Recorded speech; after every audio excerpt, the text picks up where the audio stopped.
A lot of people, when they first hear about this, though, they do instantly think, oh, it sounds like the dumbest thing they've heard, or they have that reaction. And then often it takes months and months for them of looking into it, and then they kind of open up over time and realize that the globe was false. So, I mean, we have to like keep that in mind. I mean, I'm not trying to label him as that, but I'm just saying like he may be at that point. So, or something. Yeah, we all used to believe the space pictures. We all used to think it was the stupidest thing, and he's assuming we never thought that. We just decided to think it's flat. That's just ridiculous. It's not a good assessment of anything that you come encounter with here. We all used to think like you did. Why do we not think that anymore? Because we realized it doesn't work. You're not interested in hearing why it doesn't work. The other night I was in here talking about planes. I'll send you another video I did from last night talking to a CERN physicist about planes.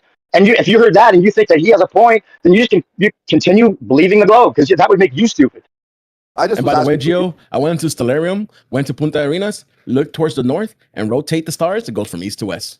Where's the west to east? Talking clockwise and counterclockwise. It doesn't matter. East to west.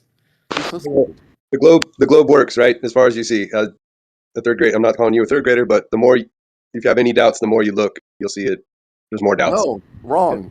That's not going to happen. Well, we'd have to get into those points. The thing is, you may have to put your guard down a little if you want to hear some of the points, and if everyone can keep calm enough, we can do it without all the chaos. I'm just saying, if you want to. If you don't, that's fine too. I mean, there's a lot of other things to explore in life. This may not be the topic for you. It might, but if it is, then we can go through stuff.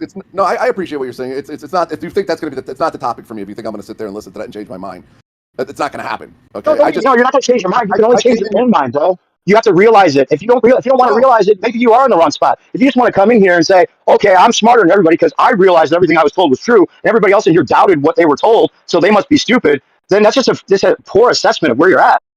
First of all, I'm not saying I believe everything that I was told, but I believe what I see with my own two eyes and what I know in my travels around the world. I've traveled in many different countries. I've been in every single continent except for Antarctica. Okay, I've traveled everywhere in this world. I know what I see. I know what I know. And I don't need somebody to tell me everything's a big conspiracy. So like I said, maybe I'm in the wrong server. I'm sorry to... Dude, your planes wouldn't even be able to land. In all those spots you traveled to, your plane wouldn't even be able to land if it was a globe. Because it wouldn't match the tangential velocity of the new place it flew to. You would not even stick around long enough to understand that. But you wouldn't even be able to land all those places you went, because the tangential velocity would be different where you're landing than where you took off from. But that's your globe, and you wouldn't want to hear that. I don't want to get into pilot stuff, plane stuff, because that's just asinine. So you guys, I wish you have a nice 4th of July weekend.